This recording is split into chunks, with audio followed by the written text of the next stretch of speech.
Yeah, I've learned a little bit about the differences between the primitive and reference types. So you know that we use primitive types for storing simple values and reference types for storing complex objects. But there is a very important difference between these two categories of types in terms of memory management. And that's what we're going to talk about in this tutorial. So I'm going to declare a primitive variable, x, and set it to 1. And then I'm going to declare another variable like y and set it to x.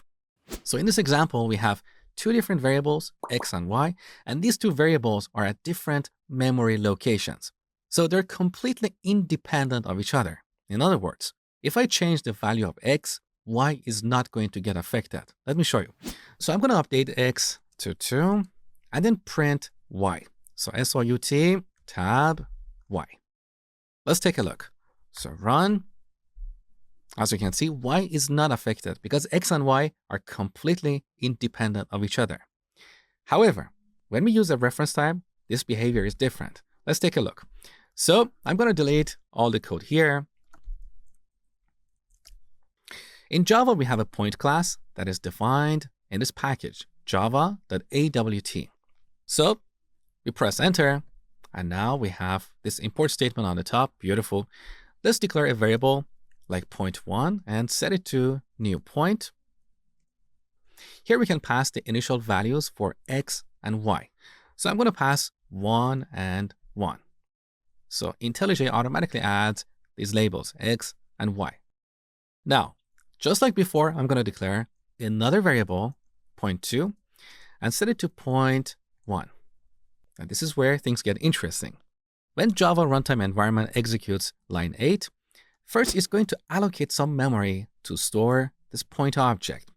Let's say the address of that memory location is 100. Then it's going to allocate a separate part of the memory, and it's going to attach this label to that memory location, point1.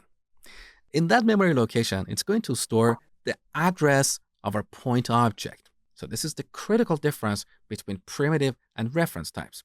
When we declare a primitive variable like a byte, the value that we assign to that variable will be stored in that memory location. But when we use a reference type like this point class, our variable is going to hold the address of that point object in memory, not the actual point object. Now look at line 9. Here we're copying the value that we have in this variable into this other variable. So that value, as you learn, is not the point object, is the address or the reference to the point object in memory.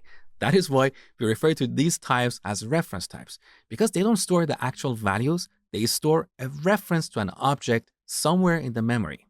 So in this example, point1 and point2 are referencing the exact same point object in memory. We only have one point object. So these two variables are not independent of each other. They're referencing the same object. And that means if I update this point object through either of these variables, the changes will be visible to the other variable. Let me show you. So using the first variable, point1, we're going to update the value of x. So we use the dot operator, and here we can see the members of this object. X and y are both fields, which are variables that exist inside of a class. So we set x just like a regular variable to a different value. Let's say 2. Now, because point1 and point2 are referencing the exact same object, if we print point2, we're going to see the change that we just made. Take a look. So SOUT tab, let's print point2 and run the program. There you go. So the change was visible. So remember this. Reference types are copied by their references, whereas primitive types are copied by their value. And these values are completely independent of each other.